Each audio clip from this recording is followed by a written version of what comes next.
Hi friends, welcome to Pushpavani vlogs. ఈ రోజు special వచ్చి రొయ్యలు. ఎవరెవరికి ఇష్టమో ప్లీజ్ కామెంట్ చేయండి. మా మమ్మీ అయితే రొయ్యలు నీట్గా క్లీన్ చేస్తూ ఉందండి. ఈ రొయ్యల్లో ఒక పేగు ఉంటుందండి. ఆ పేగును మా మమ్మీ ఎలా తీస్తుందో చూడండి. ఇలా తీసియాలి ఆ పేగుని తీయకపోతే హెల్త్ ఇష్యూస్ వస్తాయండి.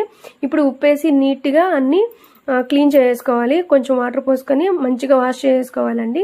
ఇప్పుడైతే అన్ని వాష్ చేసిన తర్వాత పసుపు ఉప్పు అన్ని వేసుకొని బాయిల్ చేసుకోవాలి. ఇలా తర్వాత ఒక ప్యాన్లో ఆయిల్ పోసుకొని టమాటా ఎర్రగడ్డ అండ్ పచ్చిమిర్చి అన్నీ వేసుకొని బాగా వేయించుకోవాలి. ఇప్పుడు రొయ్యల మసాలా వేస్తుందండి.